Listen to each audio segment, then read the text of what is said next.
irmãos, a pornografia. O Rushduni, ele fala no seu livro A Política da Pornografia, que a pornografia ela não é simplesmente uma série de imagens ou qualquer outra coisa obscena, mas há uma política, há um meio de governo e tudo que vem junto com isso envolvendo a pornografia.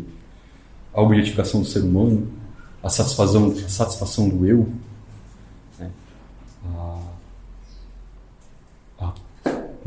Como me surgiu o nome da palavra agora, mas a infração da lei de Deus e a criação de uma nova ordem, tudo isso. Mas de maneira bem simples, o que é pornografia? É qualquer imagem gráfica com representações sexualmente obscenas e explícitas. Ou, biblicamente, atividade sexual ilícita ou imoralidade sexual. Mas como? Por que é pecado? Por que é reprovável? Parece uma pergunta óbvia, né? Mas vamos embasar isso. Qualquer atividade sexual fora do casamento é adultério. É adultério, fere o 7º mandamento. Jesus, em Mateus capítulo 5, versículo 28, diz: Eu, porém, vos digo, qualquer que olhar para uma mulher com intenção impura no coração, já adulterou com ela. É impossível ver pornografia e não surgir intenção impura no coração. Eu reitero, nós devemos ter paixão pela pureza. Paixão pela pureza. E ódio pelo pecado. Horror ao pecado. O mundo está tão podre do pecado, está tão imundo, está tão sujo, que parece impossível conquistar essa pureza. Mas creio na palavra de Deus. Creio no poder do Espírito Santo. Creio naquele que nos libertou do poder do pecado. Hoje, aos solteiros, você vai conhecer alguém, a pessoa geralmente ela já está toda enlameada, toda sorte de imundície por causa dessa cultura pornificada. Prostituição, pornografia, fornicação, eles parecem ser aceitos como normal hoje em dia. Mas para um cristão nunca vai ser normal. Um pecado nunca deve ser encarado como algo normal para um cristão. Nunca deve ser aceito.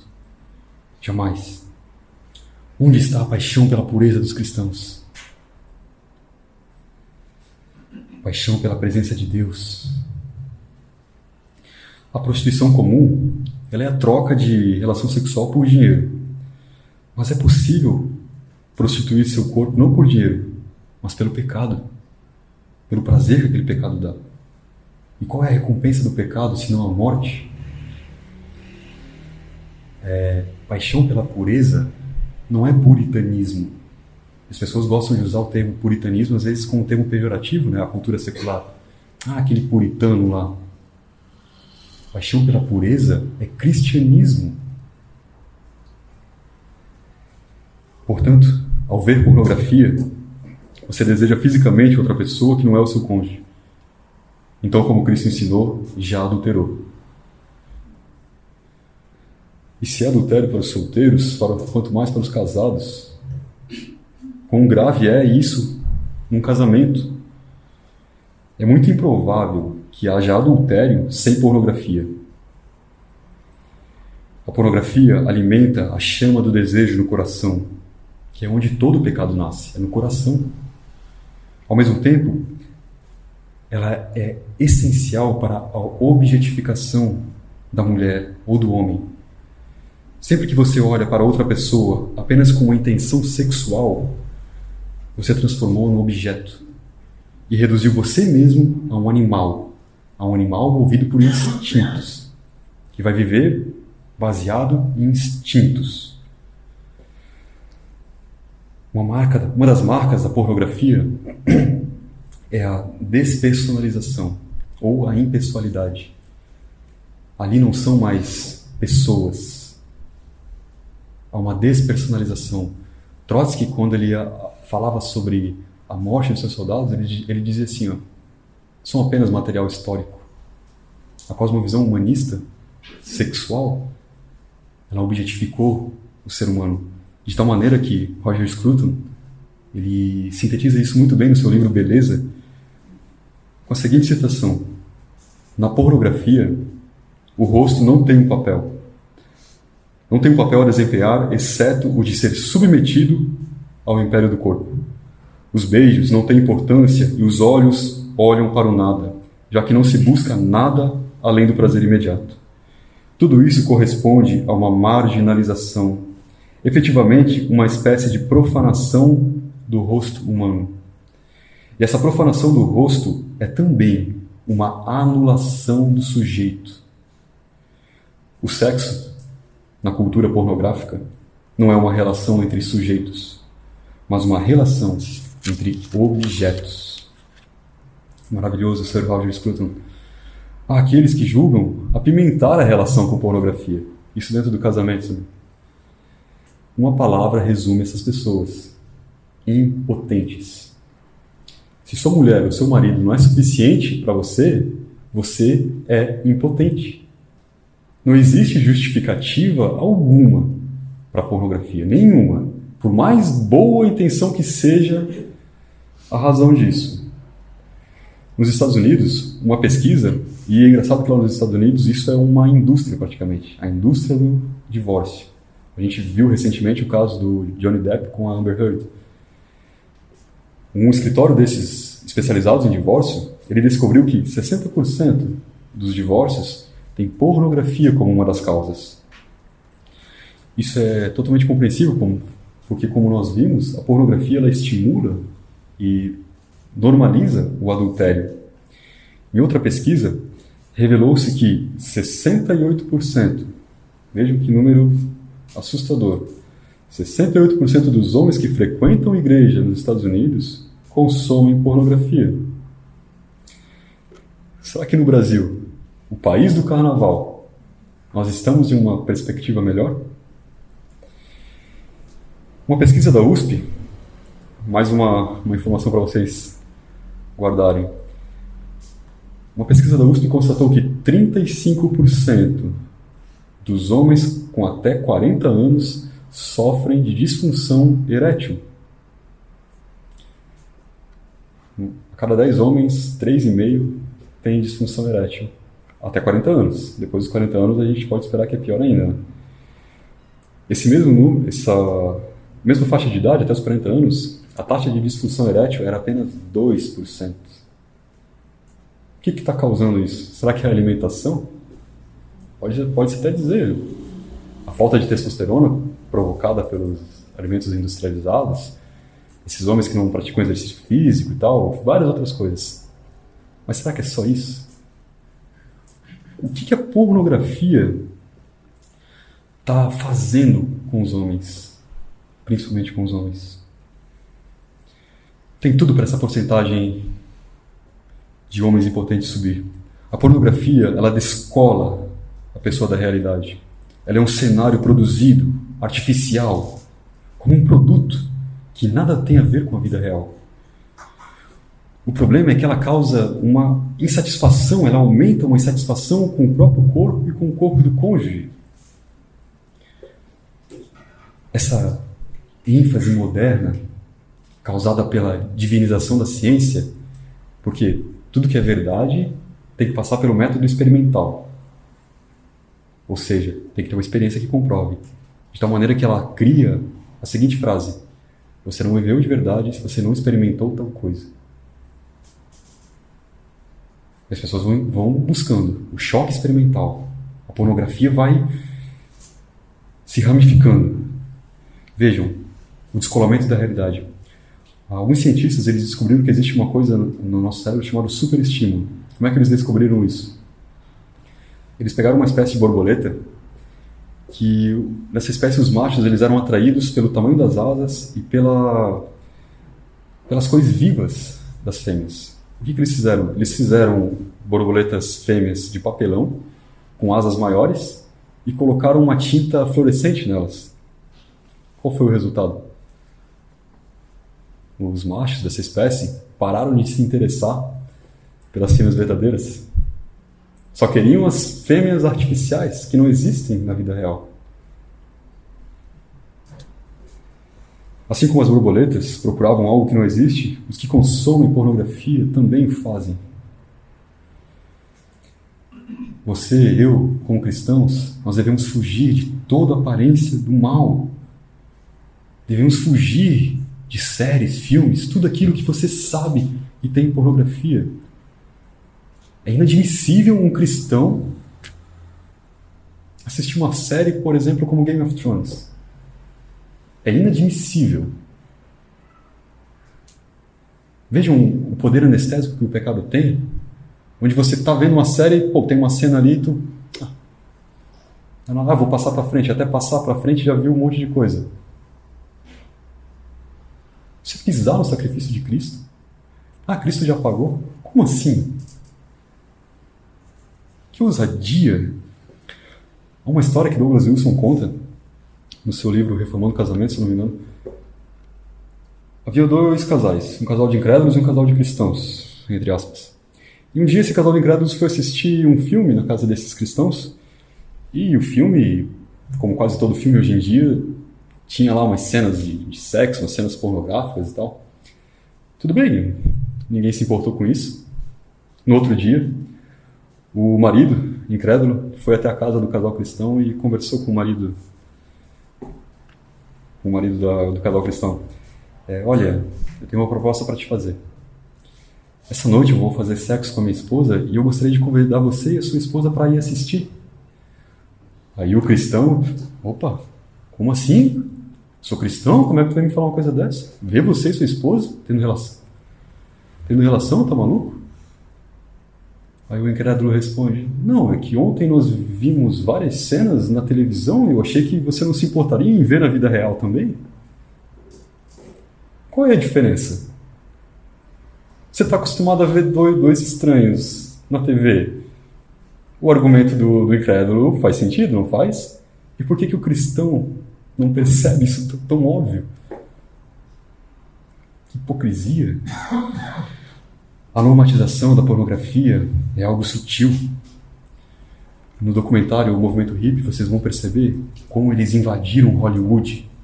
Por que eles invadiram Hollywood? Porque eles sabiam que ali estava a chave para mudar a cultura. Através dos filmes, através dos artistas. Hoje é muito raro mesmo, você ver um filme, uma série que não tenha nenhuma cena de pornografia. Isso não é por acaso. Não tem nada a ver botar uma cena de sexo naquela hora lá, mas os caras vão lá e botam. Não tem nada a ver. Por que isso? Qual é a razão disso? Essa normalização. Deixar você cada vez mais anestesiado com isso.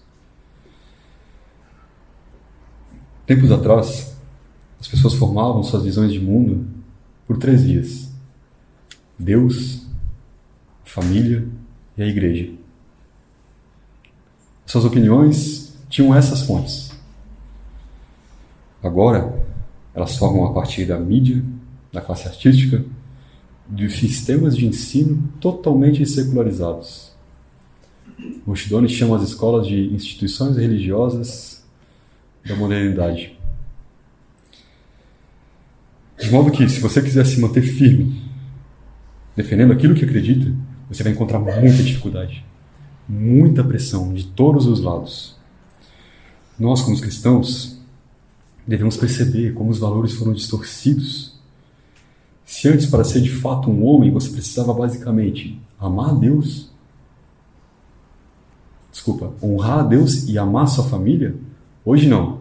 Hoje o cara é homem, quando ele acasala com um monte de fêmea, quando ele vai lá numa balada e bebe pra caramba, isso é macho. O cara é macho. Totalmente distorcido. As mulheres passaram a ver na função de mulher algo horrível, um termo horrível. O feminismo distorceu a visão do que é ser mulher de tal maneira que a mulher hoje em dia ela se submete a cada coisa ridícula. Veja, o que era vergonhoso, preste atenção nisso, o que era vergonhoso antes da revolução sexual, no caso, ter relações sexuais antes do casamento, agora, para os nossos jovens, eles falam que é vergonhoso você não ter. Meu Deus, tu ainda é virgem? Meu Deus! Não é assim? Vejam a completa inversão de valores. Tem um livro do Aldous Huxley, Admirável Mundo Novo, onde as pessoas são... É uma distopia, e é um mundo onde as pessoas são escravizadas por aquilo que elas amam, pelas suas paixões.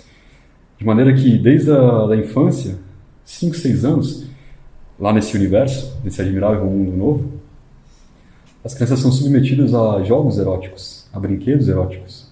E quando tem alguma criancinha ali que ela não tem interesse nos jogos eróticos, o que eles fazem nesse mundo? Eles mandam para o psicólogo. Porque deve ter algum problema. Se ela não tem nenhum interesse em jogos eróticos, ela deve ter algum problema. Aldous Huxley parece mais um profeta do que um escritor distópico, não parece? É como se alguém lhe pressionasse a pular de uma ponte, porque todo mundo está pulando. É isso que eles fazem com os jovens. Está todo mundo fazendo, só você ainda não fez? Eu sei o que pode passar pela mente de muitos. Mas será que não é normal? As coisas mudaram, já não é mais como antigamente, quando a Bíblia foi escrita. E se isso passa pela sua mente, eu lamento dizer, mas os revolucionários conseguiram o que queriam. Mudaram a sua fé para mudar a maneira na qual vocês vão agir. Pornografia nunca será normal para um cristão. Fornicação nunca será normal para um cristão. Ou você é um cristão e age como um cristão, ou você é um pagão, um incrédulo, e age como os credos humanistas dizem que você deve agir.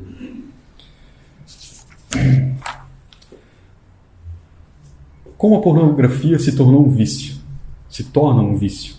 Alguns gostam de dizer que é um vício inofensível. Não, a pessoa está ali no seu quarto, na sua casa, não está fazendo mal para ninguém, está ali sozinha, não está prejudicando a si nem ninguém. Nós já vimos como ela destrói o casamento, como ela ofende a Deus, como ela causa impotência nos homens. Agora nós veremos como ela lhe destrói como pessoa, como indivíduo. Como que se torna um vício? É o mesmo processo de um vício em outras coisas, em drogas, em celular. Nós nos viciamos em algo por causa da recompensa de dopamina que existe. O hormônio do prazer. Ao estímulo, o teu cérebro produz o hormônio do prazer, a dopamina. E assim, como todo vício, a pornografia ela modifica esse sistema de recompensa no cérebro. O nosso cérebro ele é moldado de acordo com os nossos hábitos. E se um vício muda seus hábitos, logo mudará seu cérebro. Como assim? Ele vai ficar menor. Já foi feito análise em cérebro de pessoas que em vida tiveram Alzheimer e foi verificado que a parte ali responsável pela memória tinha diminuído. Da mesma maneira, o lobo frontal, a parte do nosso cérebro que é responsável pelo planejamento a longo prazo, ou seja, as consequências daquilo que você faz, o domínio próprio, né, você se segurar para fazer algo, é uma parte do cérebro que se desenvolve a partir dos 18, essa faixa de idade aí mais ou menos. Nessas pessoas, essa parte é diminuída. O cérebro de um viciado diminui. E como todo vício, você vai perdendo a sensibilidade. Se para quem fumava maconha, no começo tu fumava, dava uma tragada ali, já dava aquela brisa, isso é óbvio que depois de um tempo tu vai ter que fumar um baseado inteiro, 2, 3, até. E assim, sucessivamente, o que vai acontecer? A droga mais fraca vai encorajar para que você use a mais forte. Podem até dizer que não, mas na prática é isso que acontece. Com a pornografia é exatamente igual. Você começa com o normal. Aí o seu cérebro produz a dopamina. Ou seja, ele responde ao estímulo que você deu para ele. Quando a dopamina diminui, você vai fazer o quê? Como viciado. Mais um estímulo. E quando você vê, você está lá vendo 5 vídeos ao mesmo tempo. Tá falando com o pastor Ademir antes, o cara se sente num harém. A sensação de, nossa, como eu sou bom. Na vida real ele não tem coragem de chegar perto de uma mulher, mas ali na pornografia tem quantos vídeos ele quiser disponíveis a ele. Porém, quando você perde a sensibilidade de tal maneira que aquilo ali já não estimula mais, não produz mais dopamina, o que acontece? Veja, preste atenção nisso. Ninguém começa vendo vídeo de sexo com animais, de pedofilia, de mulheres defecando em homens. Ninguém começa vendo isso. Ninguém normal, pelo menos. Como é que as coisas chegam nesse estágio? Tudo começa pelo básico. Quando você é um viciado, você só responde a estímulos. Você se torna literalmente um animal. Da mesma maneira que um viciado em crack, ele perde a sua humanidade ao roubar a própria mãe para fumar pedra, um pornógrafo, um viciado em pornografia, ele não vê mais seres humanos criados à imagem de Deus. Ele vê apenas objetos. Objetos.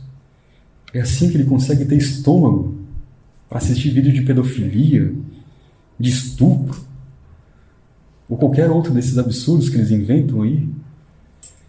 Vejam, a coisa é muito terrível. É muito terrível. A pornografia, ela não é um ramo de negócios isolado, algo inofensivo, como alguns acreditam. Ela anda de mãos dadas com o tráfico de mulheres, a prostituição e com o tráfico de crianças. Quantas milhares de crianças desaparecem todos os anos? Para onde vão essas crianças?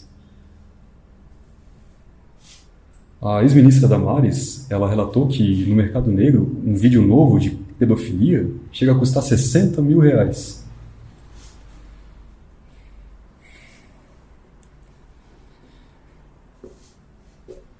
A renda dos sites de vídeos em streaming. Streaming é aquele tipo de vídeo que tu clica e ele já começa a rodar, né? Você não precisa baixar. A renda desses sites, ela é superior das principais ligas de esporte dos Estados Unidos, a NBA, NFL, a Liga de Beisebol, todas as outras ligas juntas. Nós temos o slide aqui mostrando isso. 100 bilhões. É muito dinheiro. É muito dinheiro.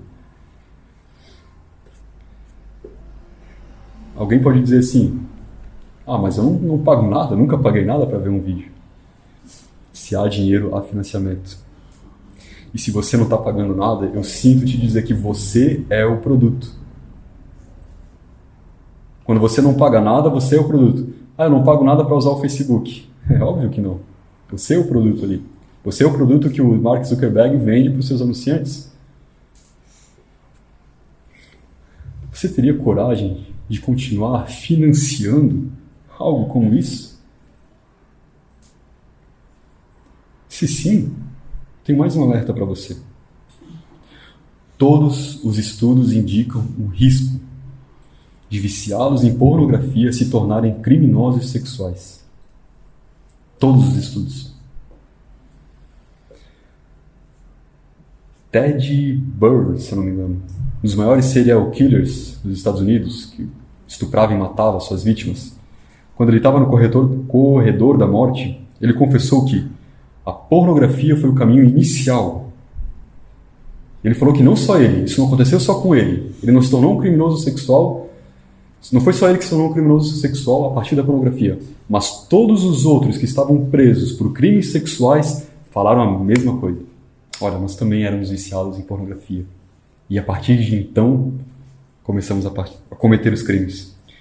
Isso não significa que todos os viciados em pornografia se tornarão criminosos, mas significa que todos os criminosos eram viciados em pornografia, ou são viciados em pornografia. Fazem apenas 15 anos que o primeiro site de streaming pornô foi lançado.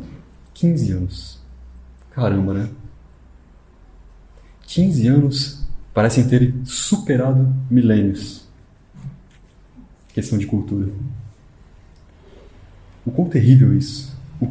O que que a pornografia, que tipo de sociedade a pornografia está criando? Jovens sem interação. No Japão, que tem uma cultura extremamente pornificada, se você reparar os mangás, as artes que eles fazem lá, né, é sempre a mulher com seios muito grandes, aquelas sainhas. Os índices de depressão são altíssimos. São jovens que não têm capacidade de conversar com outro jovem. Existe até um estilo de vida, que eu fiquei surpreso quando eu descobri isso, de jovens, de pessoas, né, não só jovens, mas que se privaram de toda a convivência. Eu não lembro o nome do termo agora, mas eles não saem de casa. Eles pedem comida por delivery, trabalham em home office, se relacionam com as pessoas só via aplicativo de mensagens.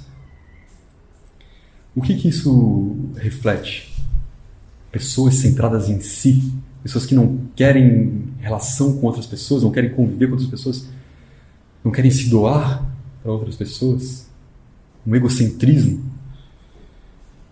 Animais movidos a instintos.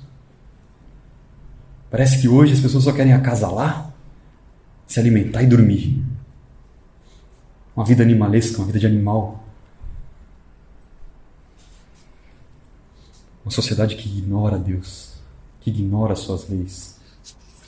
Todo o capital moral que fundou a nossa civilização está baseado na lei de Deus. A nossa sociedade vai desmoronar se nós abrirmos mão da lei de Deus. Não estou dizendo aqui que o cristianismo deve ser visto como um fim para um objetivo. Não. O cristianismo é a salvação do homem perdido em Cristo Jesus. Mas quando você tira o cristianismo da sociedade, é caos. A regeneração, eles creem, vem do caos. Para isso, eu gostaria de dar alguns passos, algumas aplicações práticas para lutarmos contra a pornografia. Veja, não é um passo a passo para você se libertar da pornografia. Eu não acredito que existe um passo a passo para qualquer coisa. Mas eu creio em princípios. Princípios que podem ser estabelecidos e me ajudam a lidar com as situações. Se você não tem esse problema, glória a Deus por isso. Mas, com certeza, ou você vai conhecer alguém ou você já conhece alguém que tem problema com pornografia. Então preste atenção. Primeiro passo. Não olhe para a mulher nua. Não olhe para a mulher nua. Fuja da tentação. Você não é forte para aguentar. Fuja da tentação. Não dê ocasião ao pecado. Fuja dessas coisas que despertam a cobiça. Isso eu falo de filmes e séries e tudo mais. Veja, você acha um grande sacrifício deixar de ver, assistir alguma coisa por amor a Cristo? É sério que você acha que é muito difícil fazer isso? Isso é uma zombaria do sacrifício de Cristo. Ele morreu por nós, para que nós vivamos para Ele. E se você acha que está tudo bem por pecar que Ele já pagou, a tua alma está em grave perigo. É inadmissível um cristão assistir conteúdo sexual. Ainda mais se é alguém que tem problema. É inadmissível. É inegociável.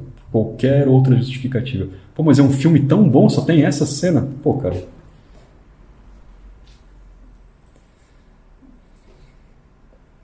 Segundo, cuidado com as redes sociais. Hoje nós não temos mais a revista Playboy. Nós temos o Instagram e o Facebook, onde quase toda mulher expõe o seu corpo seminu ao mundo, pelo preço de alguns likes. Cuidado com aqueles amigos nas redes sociais que gostam de sensualizar. As mulheres parecem viver uma crise de autoestima enorme, onde elas têm que se expor para alguém dar um coraçãozinho, um joinha. Não sigam essas pessoas. Não vejam seus stories. Evitem naquilo que está ao seu alcance. E se não conseguir evitar, meu conselho é que exclua a rede social. Você vai conseguir sobreviver sem ela, tenho certeza.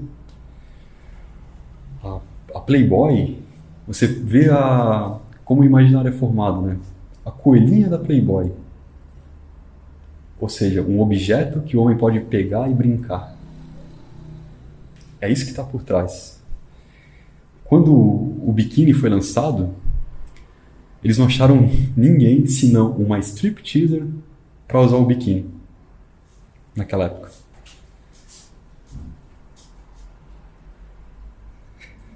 É muito triste que hoje nós vemos mães de família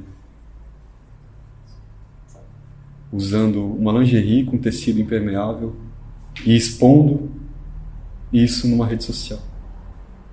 É muito triste. Muito triste. Terceiro, evite ficar sozinho. Você sabe quais são as situações em que você é mais vulnerável, onde a tentação vem com mais força. Você sabe. Você mais do que ninguém sabe. Seja um estrategista. Tenha plano para derrotar um inimigo tão ardiloso, tão sutil. Da mesma maneira que um empurrãozinho pode te jogar num abismo, estar um passo longe dele pode te livrar.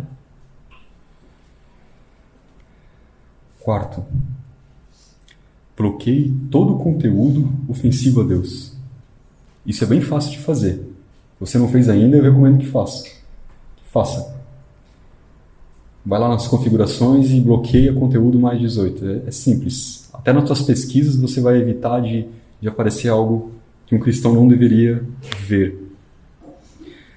Quinto, tenha um passatempo para os momentos de ócio. Ocupe-se.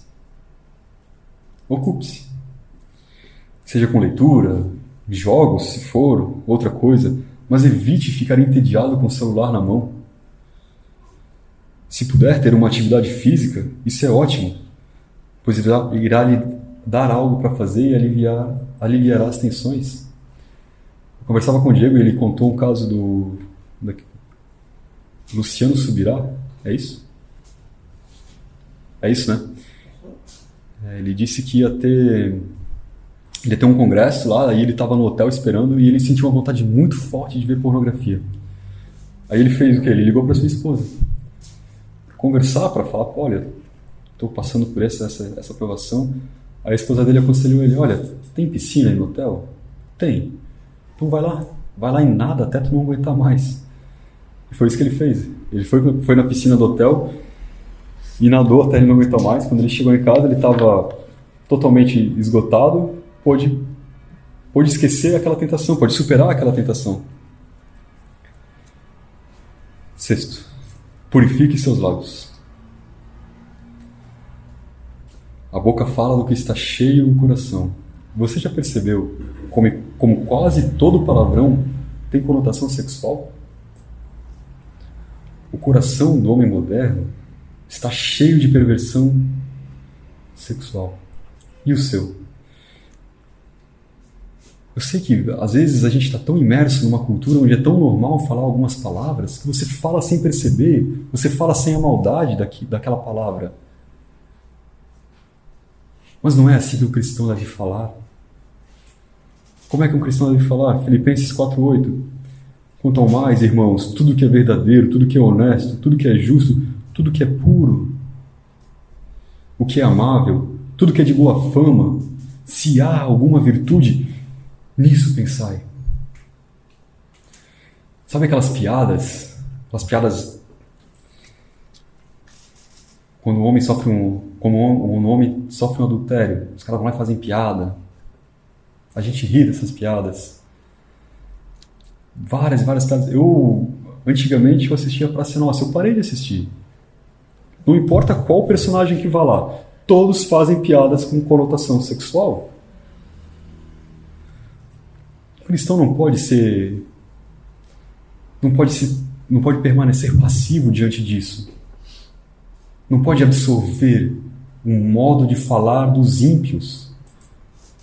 Um cristão deve falar como um cristão. Vejam, os nossos pensamentos refletirão no nosso falar. Também diz a Escritura, porque o que eles fazem em oculto, até dizê-lo é torpe. Mas todas essas coisas se manifestam, sendo condenadas pela luz, porque a luz tudo manifesta. Efésios 5:12. Preste atenção agora, uma coisa talvez um pouco mais difícil de entender. Os humanistas, eles querem ser seu próprio Deus. Eles querem ter o seu próprio universo. Assim, o uso daquela palavra F é sempre um uso análogo. O que eles querem é a violação do universo, sendo essa palavra um sinônimo de transgredir, prejudicar, tirar vantagem. O que eles querem é a violação da ordem.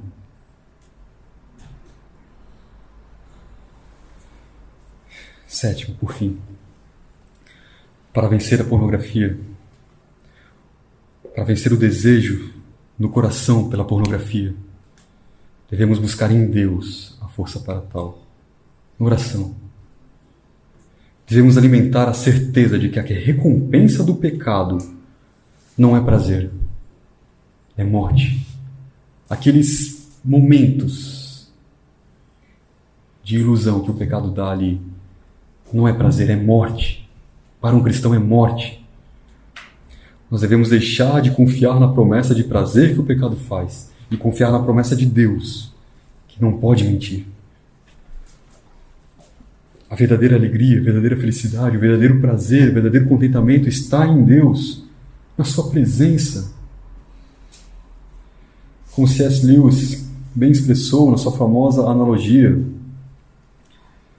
somos criaturas divididas correndo atrás de álcool, sexo e ambições, desprezando a alegria infinita que se nos oferece, como uma criança que prefere continuar fazendo seus bolinhos de areia numa favela, porque não consegue imaginar o que significa um convite para passar as férias na praia. O homem animal vai sempre querer preencher o vazio com coisas efêmeras. Existe um vazio no homem que só Deus preenche. Ele não vai conseguir preencher. Ele vai querer então ser seu próprio Deus, ter a sua própria lei, ser autônomo, né? Eu não dependo de ninguém. Mas tudo que vai conseguir é morte. Vejam o estado que as coisas estão. Somente Deus pode mudar o nosso coração. Ele nos dá um coração de carne no lugar do de pedra. E que no que diz respeito à nossa responsabilidade de lutar contra esse mal, nós podemos fazer muito, muito. Veja, muitas vezes nós somos tentados a orar da seguinte maneira: Senhor, tira essa irritação que eu tenho em tal situação do meu coração. Aí você ora assim, aí quando surge aquela situação de novo, você se irrita. Pô, se eu não tirasse essa irritação, assim, aí a culpa é de Deus então. Você tem responsabilidade de agir, de trabalhar, de combater aquele pecado. Para finalizar, 1 Coríntios capítulo 6, verso 8. Foge. Foge, portanto, da imoralidade sexual. Aqui é quase como uma analogia de um predador e uma presa, né? Foge. E 1 Pedro capítulo 2, verso 11. Amados, exorto-vos, como peregrinos e forasteiros que sois, a vos absterdes das paixões carnais que fazem guerra contra a alma. Pensem nisso, reflitam nisso. É a guerra pela sua alma. É a guerra pela sua alma. Há uma batalha pela sua alma. Um cristão não deve ser passivo nessa guerra. Deve ser ativo. E que Deus tenha misericórdia de nós. Vamos orar para encerrarmos e que Deus nos ajude a vivermos do modo que Ele nos exige que nós vivamos e não daquilo que nós achamos que é certo. Senhor nosso Deus, nosso Redentor, Tu, Senhor, resgataste a nós, que éramos escravos, que estávamos cativos. Tu, Senhor, venceu o pecado. E como um rei que vai à frente do seu povo, nos mostrou que nós podemos vencer, que nós devemos lutar contra o pecado. Senhor, que toda ofensa feita a Ti não passe batido por nossos olhos. Que nós venhamos a nos incomodar com o pecado. Que nós venhamos a odiar o pecado como Tu odeias. Que nós venhamos a amar a pureza, Senhor. Senhor, ajuda-nos a purificar o nosso modo de falar, o nosso modo de pensar. Nós venhamos a agir, a falar, a pensar como filhos do Senhor, e não como filhos da ira. Somos totalmente dependentes de Ti, do Teu Santo Espírito, Senhor, e é confiando na Tua imensa misericórdia que lhe clamamos. Em nome de Cristo Jesus. Amém.